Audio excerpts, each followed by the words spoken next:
100.9 and 107.7 Country and Community in Richland Center. Here's your Daily News Roundup. For Civic Media News, I'm Connie Fellman.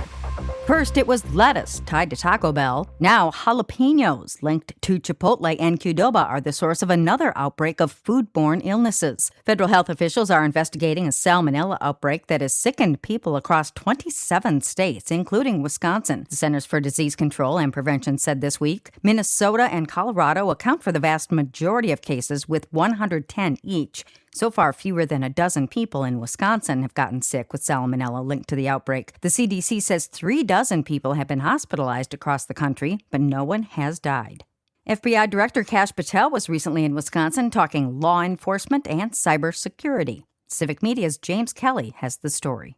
FBI Director Patel and Congressman Van Orden answered a number of law enforcement-focused questions during what they called the fireside chat, covering topics from investigating fraud to combating increasingly common AI-powered scams. The visit from FBI Director Patel was the latest in a string of high-profile Republican visits to the Chippewa Valley over recent months as the midterm election draws near. Previous visits have featured President Donald Trump himself, as well as his cabinet secretaries like Robert F. Kennedy Jr., Brooke Rollins, and Dr. Mehmet Oz. Congressman Van Orden will face off with the 2024 Democratic nominee Rebecca Cook or former Eau Claire City Council President Emily Berge in November, depending on the outcome of the Democratic primary election next week.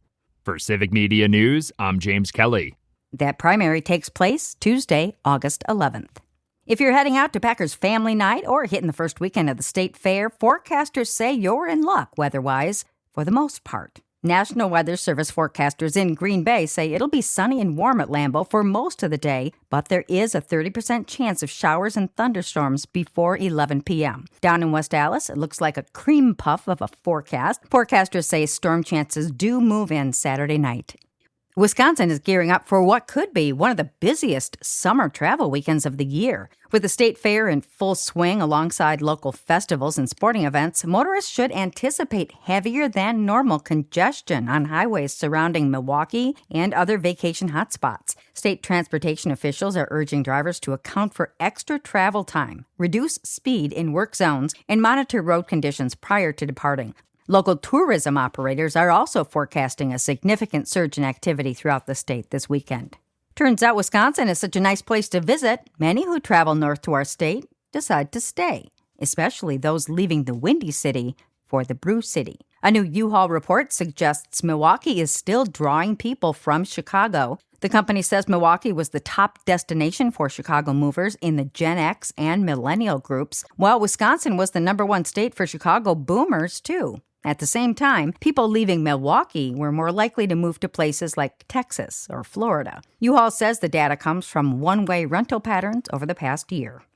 A Madison-based VA hospital is participating in a new clinical trial to treat alcohol use disorder, or AUD, in veterans. The William S. Middleton Memorial Veterans Hospital in Madison is one of 18 VA medical centers across the country participating in the study to test the use of GLP-1 medications as a treatment for AUD.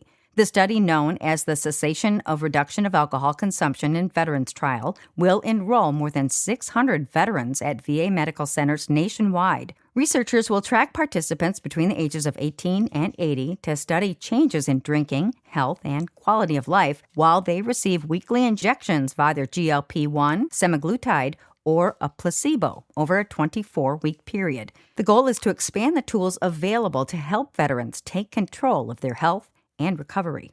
And that's your state news update. I'm Connie Fellman for Civic Media News.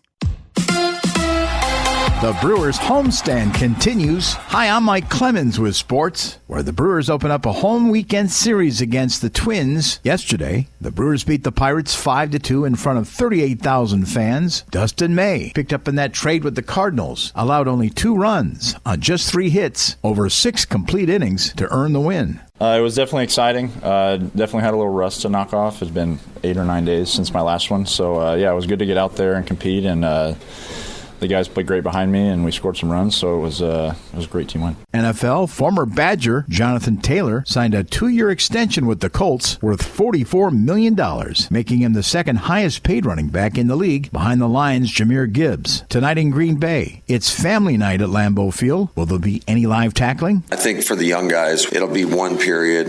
It'll be like 10 plays. Then we'll let them kind of get their first crack at it. That's Packers head coach Matt LaFleur. With sports, I'm Mike Clemens. Partly cloudy to mostly sunny today with a high in the low to mid-80s this afternoon. We are keeping an eye on a chance for a few scattered showers and thunderstorms this evening.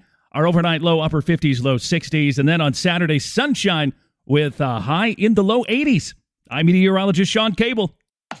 That's your news roundup for Richland Center from WRCE and WRCO. Find more news anytime at WRCO.com and WRCE.FM. Subscribe to this podcast on Spotify, Apple, or wherever you find your podcasts.